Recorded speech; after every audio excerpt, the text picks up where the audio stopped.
It seems that nature has had the last laugh in the tail of the MT Phoenix. This 18,000-ton vessel landed on the rocks on a stormy, freezing cold morning on the 26th of July, whilst en route to a scrapyard in India.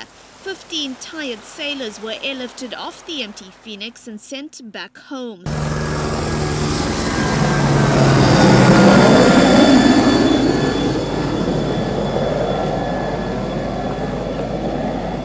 It is alleged that the vessel was owned by Suhair Khan of Dubai or Marika Investments in Lagos, Nigeria. No one knows who the real owner is. The South African Maritime Safety Authority went to the Durban High Court and were granted an order for the seizure and sale of the vessel on July 22nd. And in early August, 400 cubic meters of oil and pollutants were pumped off the vessel to prevent any spillage into the sea.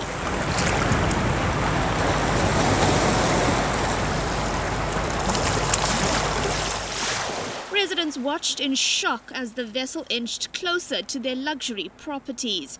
Curious Durbanites came in their droves as police battled to keep them behind barrier lines.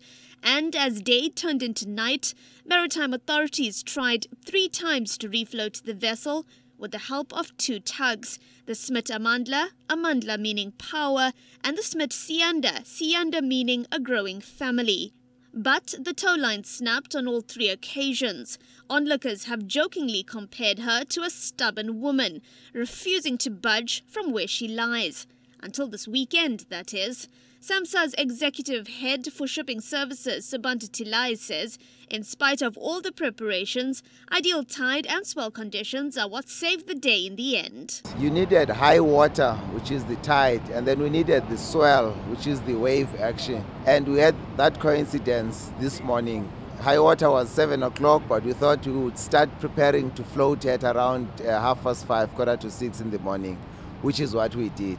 And we were lucky because God was on our side today. While it was initially thought that the vessel could be sold for SAMSA to recoup some of the money it has already spent, this is now unlikely due to the appalling condition of the vessel.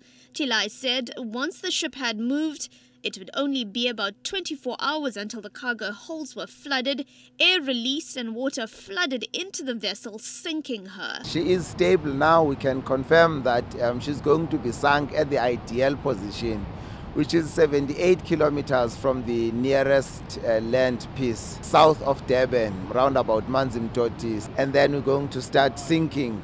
She should go down very quickly because she's taking water in the engine room. SAMSA has confirmed that the total cost of the operation sits at close to 34 million rand, with the weekend's operation alone costing 1 million rand.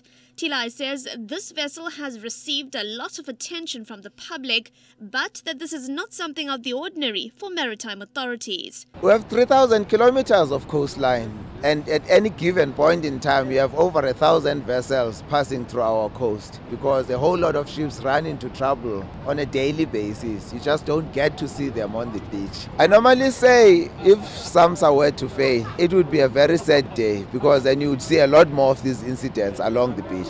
So for us, it's one of those victories that confirm why we should keep doing what we are doing. And so the MT Phoenix was finally towed to her final resting place, some 2,000 meters under the sea. What nature brought in, it's taken back out, proving yet again that while man may have an agenda of its own, it is nature that ultimately has the final say. As the MT Phoenix inched east deeper into the sea and turned her back to the rising sun, perhaps she too had decided that the time was now. 20 seconds. Engines have started. We are T-minus 11. 10 seconds. 11 seconds. 7, 6, 5, 4, 3. Ignition. Liftoff. We have liftoff. Looks good. Minoshni Pillay, SABC News, Sheffield Beach.